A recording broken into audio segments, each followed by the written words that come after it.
Welcome back to another episode of Rock Boys Football. Today we're looking at our second round of my 3-round 2022 NFL mock draft. Dale, you weren't here for our first round, but you're here to look at my picks for the second round. If you guys are interested in looking at my first round, go check the prior video.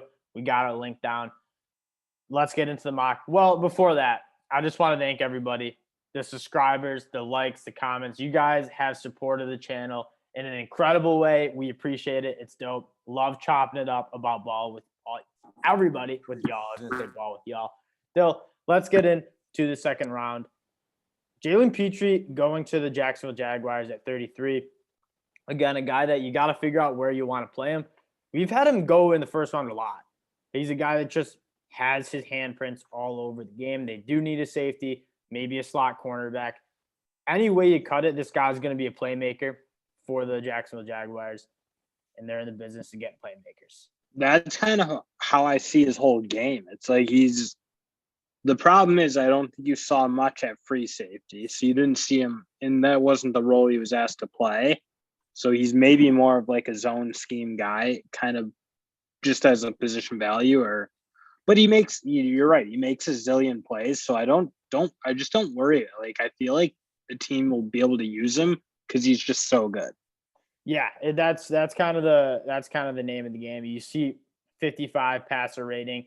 He's played it pretty much everywhere. He's played that. You don't see him totally play a lot of deep safety. They did like to walk him around. The closer this guy is to the football before the ball is snapped, the better this dude's going to be. But again, he's just a playmaker. And he can cover, so you can put him up by the line. Mm-hmm. So it's not like he's a liability. Like Jabril Peppers, to me, would be really good at that role if he could cover at Jalen Petre's level coming out of Michigan. So exactly. And then this is Nakobe Dean to the Lions is a very realistic pick. The NFL is not high on him, but this I don't think it's as realistic as you think personally. I think Nakobe Dean's a first round player. I absolutely do too, but there's two factors that are going to push this guy down the board. One, the NFL, because they're a bunch of nerds, they don't like the smaller backers. There's three. I just thought of another one. Two is that Nakobe Dean played beyond Jordan Davis, Devonte Wyatt. Like, he had an easy go at it. Let's just be honest. And then three, the linebacker class is so deep. I think a lot of teams are going to be like, hey, why don't we pass on a linebacker if we need one in the first round? It's not that high of a position value. And there's a ton of good linebackers at the next end day too. So he could be there at 34. He could be there at 32. We ended up going with Treylon Burks because he was there, but we'll see. I do think the Lions are gunning for Nakobe Dean kind of towards that back end, early second round. Trevor Penning, I have falling to the Niners. Obviously, we had the Deebo Samuel trade, so the Niners get an early second-round pick as well as that top 10 pick that they did for Deebo Samuel. Trevor Penning, he's going to play guard. We don't like him. I had Tyler Smith go over him. Honestly, Kenyon Green could, quite frankly, go over him. I do kind of like Trevor Penning in the sense that I'm a little bit more optimistic. Kenyon Green is easily over him. Yeah, honestly. I think it's close. The thing is, like, Trevor Penning, I think, will look better at guard, like significantly better at guard. Yeah, but like Kenyon Green was a hammer at guard. Yeah, that's true. But maybe Trevor Penning could go to tackle. It honestly, you kind of talked me out of it. Kenyon Green ends up going next. We probably both have Kenyon Green over him. Maybe there was a little. I think Kenyon Green is going to be I think he might be right around 20 is my guess. Yeah, to the Steelers. I do like Kenyon the Berg or maybe even. What are teams going to like with Zion Johnson, Tyler Smith, like Tyler Linderbaum? When in terms of interior guys, like there are a couple of good ones. If Kenyon Green shakes out as the least good or least appealing prospect, he could fall in the second. PFF has him at 42. I have trouble saying how you'd find him like why? Just because of combine stuff? This would be a steal because early in January we had them taking. They'll be so good They'll be so good on offensive line if they get them. Evan Neal, Kenyon Green, Andrew Thomas. Sicko, disgusting. Yeah, Andrew Thomas playing good football now. So. Sky Moore is a guy to the Houston Texans who's kind of rising up boards. I think he's a really good separator. I think he's got kind of a complete game. I think Houston obviously needs help at every position. Sky Moore, one of the best guys available.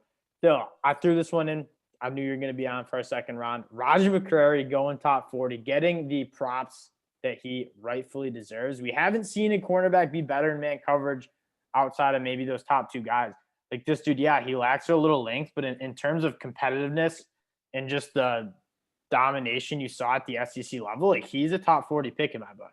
Yeah, and if the Jets don't double up, I think there's a very real chance they do that and just go corner and safety. I think Kyle Hamilton and then one of the corners, right, or 4 and 10, I think is a feasible play. But if they don't, they're probably taking a corner here. And I don't know, unless Kaiir Elam or Andrew Booth really slides, I think who else are you going to go with? Rodgers way better than anyone else. Yeah, and I think this would be a great. I mean, you get Deebo Samuel, and then you get Kyle Hamilton at 4, and then Roger McCreary to kind of round out your secondary. This would be that's a good draft scenario for the New York Jets. John Mechie, again, another guy that I'm really high on. I think he's another one of those receivers that's really complete. And he's get undervalued, I think, because he played with Jameson Williams, Devontae Smith, and Jalen Waddle 2 years ago. In terms of being a productive wide receiver for 2 straight years, John Mechie's been one of the most productive guys. Obviously, the injury is pushing him down boards, but gets open, catches balls. He's just a really good receiver. The Bears need a really good receiver. I think John Mechie can be a super, super solid receiver in that offense. They're going to need somebody. So fair. Kenny Pickett. So what do you think of these 2 picks? Kenny Pickett seems like a Pete Carroll player. If they can get him in the second round, I think you pull on him. Yeah, 100%. Which he certainly might. And I didn't have a quarterback go till Malik Willis, and he's our second quarterback off the board. Just because, quite frankly, I didn't really want to talk about quarterbacks. I don't think there's any quarterbacks worth trading significant capital to move up and go get. Well, that's the thing. We never think quarterbacks are going to be like, oh, this is not a great year for the quarterbacks. But they always find their way to go in higher than I think people think. And Kenny Pickett. I'd be really surprised if you can get Kenny Pickett at 40. But yep, I agree. And then I have Nick Bonito, a guy that I had him over David Ojabo just because obviously the injury. But Nick Bonito, as a pure pass rusher, like he's one of the best in the class. The first step quickness is excellent. You just got to figure out how you're going to kind of hide him in the run game. Very similar to Ojabo, who I thought was better in the run game as he kind of closed out the season. But Nick Bonito wasn't. You got to figure out how you're going to kind of protect him. But again, this dude as a pure pass rusher is a beast. He's very scheme specific. He is elite. He is really good. I think he'll be like in a role that like a Von Miller kind of did, or who's the guy? Alden Smith, maybe. Like, that's not a bad comment. But he can't really put his hand in the dirt and head up. He kind of has to play that outside linebacker in a 3-4 scheme, which might push him down boards because 1, you're such a liability in the run game. 2, we got to figure out only certain teams will pick him, like the Bills. And unfortunately, in whether this was the defensive scheme's fault or his fault, the consistency wasn't quite there. Yeah, he wasn't always as good as I think he was or could have been. Yep, I agree with that. And then David Ojabo falls to the Vikings. You're probably going to see him fall out of the first round. The Vikings get it. I hope he will.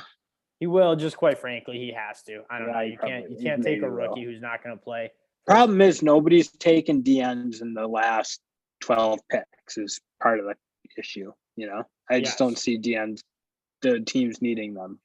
Yeah, Bucks, Packers, all those teams. Yeah, and outside of those top 4 guys, if you want to throw Travon Walker and George Karlaftis, there is with David Ajabo's injury, there is definitely a little bit of a drop off. And then Leo Chanel, I know you're not going to like it. You're going to throw up. You're going to make it's noises. A stupid pick. It's a stupid pick. Leo Chanel's a perfect pick. You got Quay Walker on the board. You got Christian Harris on the board.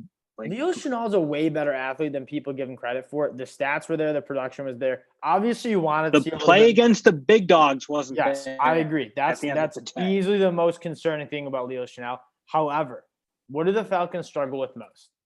Stopping the run, and getting after the passer. Ranked bottom of the league in both those stats.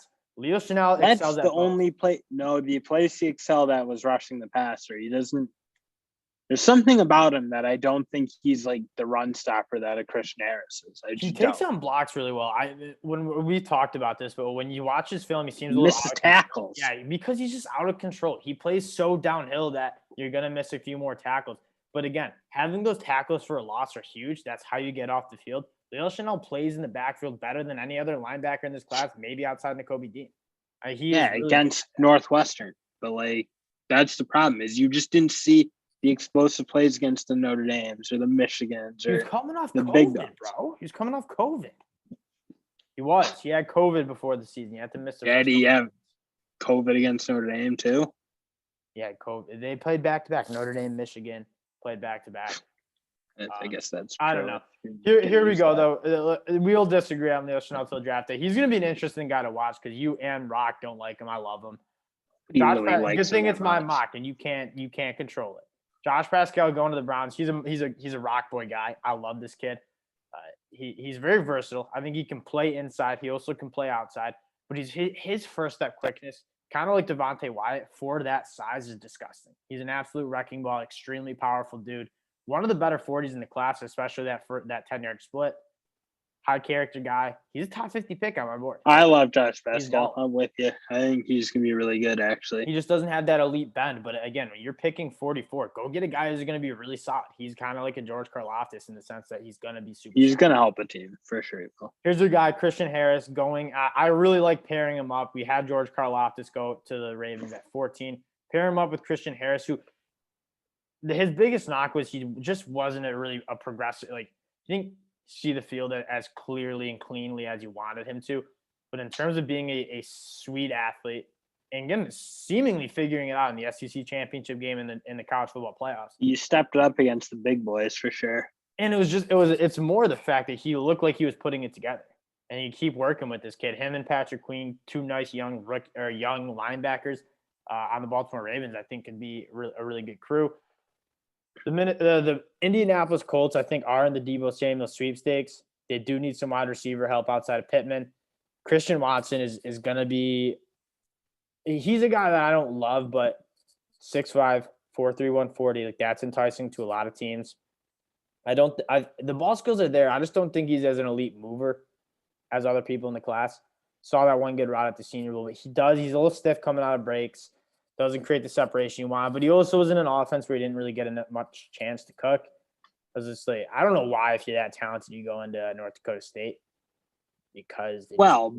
That's because sometimes colleges miss guys. I don't know. And they missed him. I mean, Christian Watson was a big athlete. DeMarcus Ware at wherever he was. Troy or something. I don't know. Or T.O. at Chattanooga.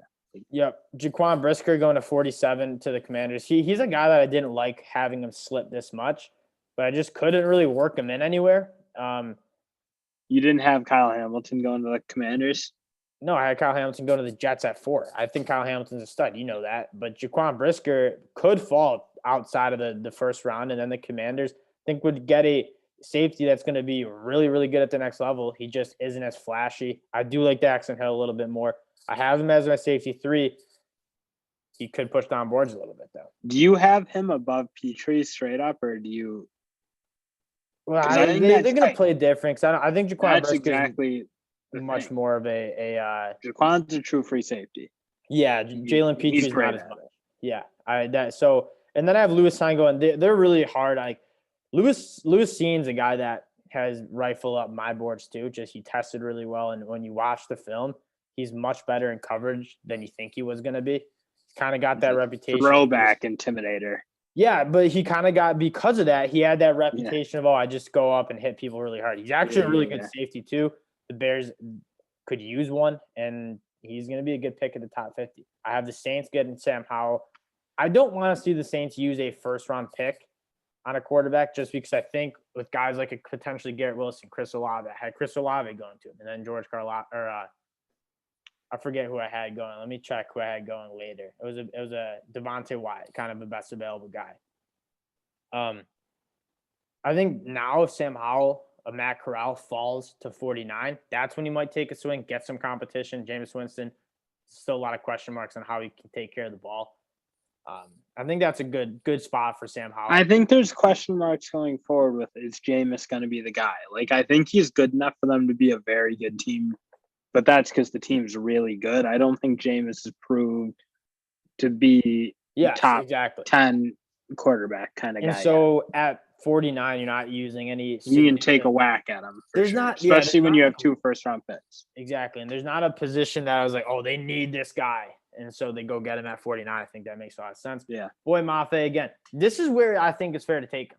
Like, I don't have him going I still in the first disagree round. with that.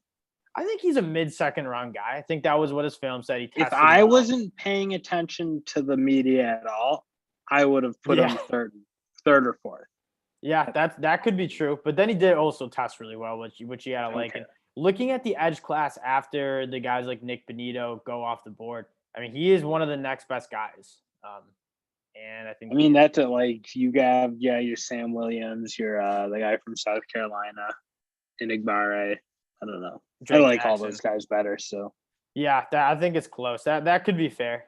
Quay Walker going to the that'd be a steal. They end up passing on the linebacker in the first 2 picks that they have in the first round. Quay Walker is about as solid as they come. Like, is he the playmaker? Did he play behind the line of scrimmage like you might want? No, but he's going to be a darn good linebacker who's going to make tackles. I mean, this dude never missed tackles in the SEC, and that's what you like about getting a linebacker. Yeah, bigger, more physical than the other two. Probably he's probably about 20 pounds bigger than Tyndall and the other guy, but. Yep, and then Jamari Salyer going 52. We love Jamari Salyer. If the Bengals took him at 31, I wouldn't hate it. He's a really, really solid interior guy. He can play tackle. I don't think that's where you want him to play. I think you want him to stick in that interior offensive line spot. Really good in the phone booth in tight areas.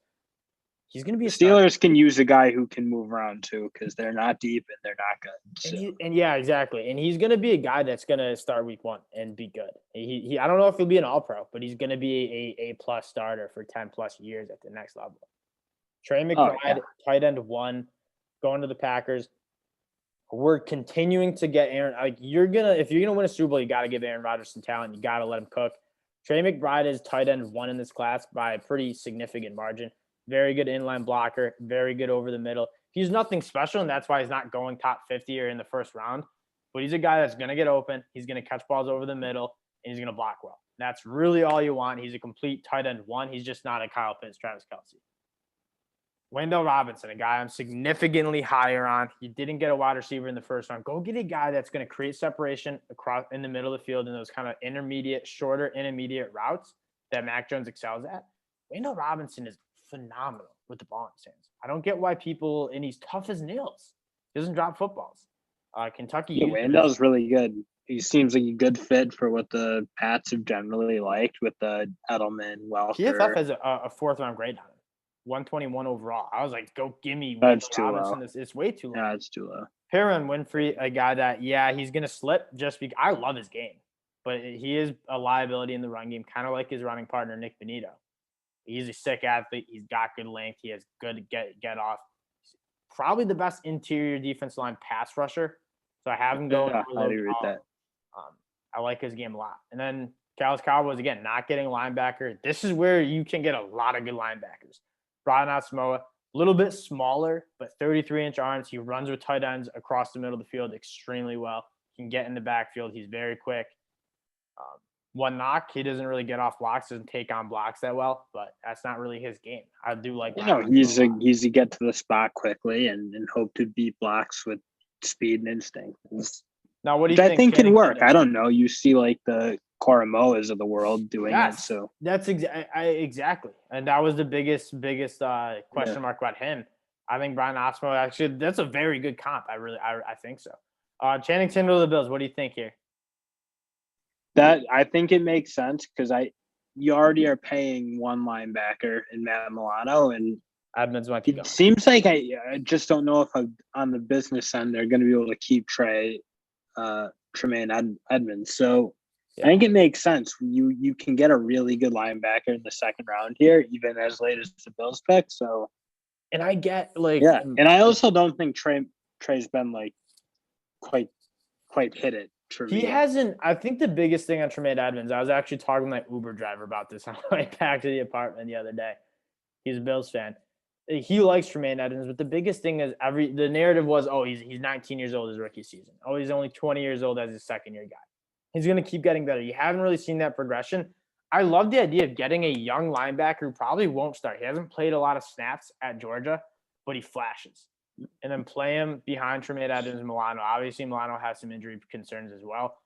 Let this guy develop, see the field a little bit better. I think he can be a special linebacker. I mean, he's an elite athlete with great explosiveness. He's a developmental guy, though. Then Darian Kennard, a guy that I think can play tackle. I think he's going to be good on the interior. His feet are the biggest thing that, like, is he going to be able to play tackle at a high level? But he lost a lot I of want to see him. I want to see him in his new weight. Yeah. The new weight, exactly. Because he was so big. And yeah, Kentucky wanted to run the ball 70 times a game. So, yeah, it makes sense to be 350 pounds at school. But his weight probably should be 320 to 330. And that is what it is, 325. I think that's what he meant. Let's see what his combine was. 322. So he lost a lot of weight. I haven't really seen what he looks like, but I assume he looks way better losing 20 pounds. But again, he's a guy that's going to be a good guard. And the film is a little up and down, rocky. But I like him around 60. Drake Jackson, another developmental guy. You need to put in some work with him, but he's got the traits. He also is a guy that got heavier too. I think he measured in his pro day around 265, 270. So he put on a little bit of weight. See if he can keep that athleticism. But what they were able to do is they developed Rashawn Gary.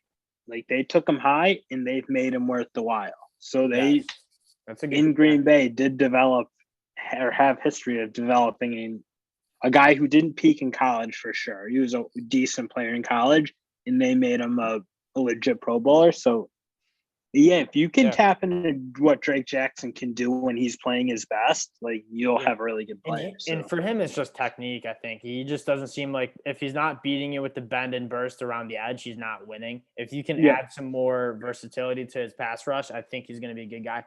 Because he's going to put a lot of pressure on guys athletically, that's for sure. Breece Hall is a guy that I wanted to take for the Bills, but with a guy like Channing Tindall on the board, I ended up passing. He's my running back one. I kind of decided I have him over Kenny Walker, which probably you don't disagree with, but I like the frame. I like the ability to catch out of the backfield that Kenny Walker doesn't really bring. And the Bucs need a running back, and I think this is, again, a guy that makes them a little bit better of a team. I don't love it. You guys know I'm not like super excited about running backs. Here's what I want to talk about: Zach Tom. 49ers need some work. I love Zach Tom. And he's starting to get some, like, they updated their big board and he's around 65 or something. I'm very happy to see him getting love. He tested well. He's a good athlete. And the film's great. The film's really good at tackle, but it's also good at center. And I would love to see him back at the center. film. I'm still slightly concerned about the power. Yes, especially with he never looked like he was like, the really good who just had easy control of guys. It never looked. He's a great athlete. Yeah, but he's not the most powerful. I don't feel like he's certainly not the biggest. But I would have loved to see him with this frame, because he was playing center at 290 pounds his redshirt freshman year, and so I'd love to see him back in the inside at the new weight, because he is a good athlete. He's just really technically sound. He's a smart guy. I'm big on Zach Tom. I think he's gonna be a good starter at the next level. Calvin Austin, again, a Wayndell Robinson type guy, great with the ball in his hands. I have Wayndell Robinson over him just because Calvin Austin didn't. For one, Wayndell was putting these numbers up against the SEC. Two, Calvin Austin didn't show as much toughness over the middle. And what you want in a slot is a guy that can comfortable catch the ball and take contact. That's why I give Wayndell Robinson the nod, but Calvin Austin is a guy with a lot of juice as well. Dill, and I'm going to let you take it away with Sean Ryan, Troy Anderson. Sean Ryan's a guy. I love Sean Ryan. Yeah. I love him. I think he's after Petit Frere, he's my next tackle off the board, I would say. And I think I will stand by he's a tackle. Yeah. I don't know. Fine. You maybe stick him in the inside for, I don't think he needs to, but I think he can play both. And they need versatility. They just need talent. He's talent. He's talent on the offense. And then finally, Troy Anderson to the Broncos. I know they took Baron Browning last year. I like Troy Anderson a lot. The film's great. I like the idea of him being a former core. He pretty much was the best player at Montana State, just the best all-around player. So at first they needed him at running back. Okay, he's running back. Then they need him at quarterback. He's quarterback. He's literally the Cam Newton of the FCS. Final year in college, he plays linebacker, and he's awesome at it. And this guy played 1 year of linebacker. He looked awesome. Imagine what this guy can do as he keeps developing. Very high on a guy like Troy Anderson. 64 makes some sense to me. This is kind of the last couple. So I had Chad Mum, I think, going right after him. I'm not as big of a Chad Mama guy as him, like Troy Anderson, Channing Tindall. I've made that clear. I do like Troy Anderson a lot. So I gotta get more into him. He's a guy who is he's hard to find off film my on. radar He's personally. hard to find. Well, film. that is part of it. I've like looked. It's like, oh God, you gotta watch him against whatever school that I've never heard of. So yeah, he's and it's tough to find like the cut ups, and if you want to watch full games, it's kind of a pain in the butt. But a guy that I like, and I'm kind of optimistic. Fast forward. So what we're gonna do is we're gonna end the video, and then we're gonna give you our third round, and probably the next day or so. I got it already made. Again, we wanted to do is like talk about some guys that we've been doing a lot of first round mocks. What we haven't done is done a lot of second, third round mocks. I want to talk about some of these prospects that are very good prospects who are just in that range from 30 to 90. So the third round coming soon. Again, appreciate the support you guys are giving the channel. Love it. It's been awesome. In the comment section, let us know what your thoughts are on some of these prospects. Love chopping it up about ball in the comment section. Appreciate y'all rocking with the Rock Boys. We'll talk to y'all later. Peace.